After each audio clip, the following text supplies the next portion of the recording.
Oi, pessoal do sexto ano, bom dia, boa tarde, boa noite. Não sei que horas vocês estão vendo esse vídeo, mas eu espero mesmo que vocês estejam em casa agora, tá bem?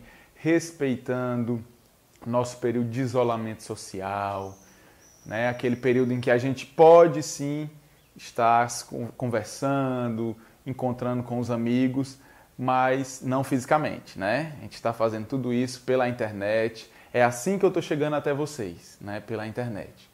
Então, a gente não para de dar aula, a aula continua um pouco diferente do que nós estávamos habituados, né? Agora a gente vai estar assim, pela tela do celular, pela tela do computador, tá bem, pessoal?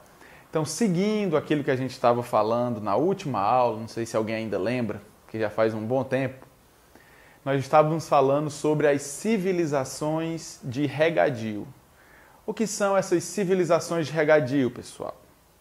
Civilização de regadio é aquela civilização agrícola que se desenvolve à beira-rio.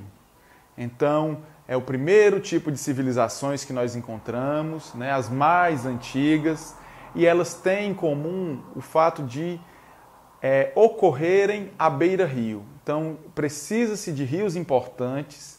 Esses rios, eles são o fio condutor dessa sociedade, tá? E onde é que nós encontramos essas civilizações? Nós podemos encontrar na região do Oriente Médio, o que hoje é o Iraque e o Irã. Nós temos ali entre o rio Tigre e Eufrates uma porção de terra que nós chamamos de Mesopotâmia, né? Terra entre rios, onde nós teremos lá inúmeras civilizações. Nós temos também, ao longo do rio Nilo, o desenvolvimento de civilizações importantes, né? É o caso do Egito Antigo, do reino de Kush, né? Os chamados Kushitas. Nós temos também algumas civilizações como os Vedas, né? Na região da Índia.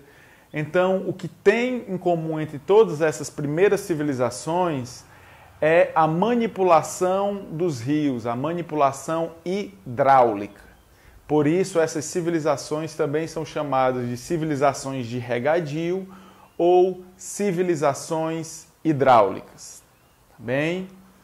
Então, por que é que elas são hidráulicas? Porque elas precisam manipular os rios, manipular esse recurso em benefício da agricultura, em benefício das plantações, em benefício da criação de sistemas hídricos, né, de distribuição de água e de plantio, tá bem? Então, a que nós vamos começar a estudar hoje, ela se encontra no continente africano, lá no norte da África. Nós estamos falando do Egito Antigo. Esse Egito Antigo, ele tem umas divisões históricas, uma periodização, como a gente chama. Então, ele está dividido em alguns períodos. Nós podemos destacar dentro desses períodos do Egito Antigo, pessoal, a unificação, a criação de reinos, né? Esses reinos, eles são criados a partir de uma unidade menor, de uma unidade administrativa chamada nomo. Então, a unificação de vários nomos formam os primeiros reinos na região. Esses reinos, por sua vez, eles vão se unificar e formar o Império Egípcio. Então, o Império Egípcio e o Faraó, ele surge da unificação de vários reinos, né? No caso aqui de dois reinos, nós estamos falando do reino do Alto Egito e no reino do Baixo Egito. Então, como que se dá esse processo, pessoal? Nós temos a criação dessas unidades administrativas, né, que são responsáveis pela agricultura, são responsáveis pela criação de alguns animais. São os nomos. Cada nomo possui um líder, um chefe. Esse chefe é o nomarca. Nomarca é o chefe do nomo. Então, a disputa entre nomos, né, a disputa entre nomarcas querendo assumir o poder, leva à criação de dois reinos na região. A região começa a existir a partir do reino do Baixo Egito. O reino do Baixo Egito ele fica no norte da África, próximo ao Mar Mediterrâneo, ele fica no que a gente chama delta do Rio Nilo. E nós temos o reino do Alto Egito, um pouco abaixo do reino do Baixo Egito. Então não confundir aqui, pessoal. Se a gente olha no mapa mundi, nós teríamos o reino do Alto Egito ao sul e o reino do Baixo Egito ao norte. Por que aqui essa posição geográfica pode confundir um pouco? Porque aqui o que é alto e baixo diz respeito ao curso do rio. Então, quanto mais próximo da foz do rio, é o chamado Baixo Rio. E quanto mais próximo da nascente do rio, é o chamado Alto Rio, né?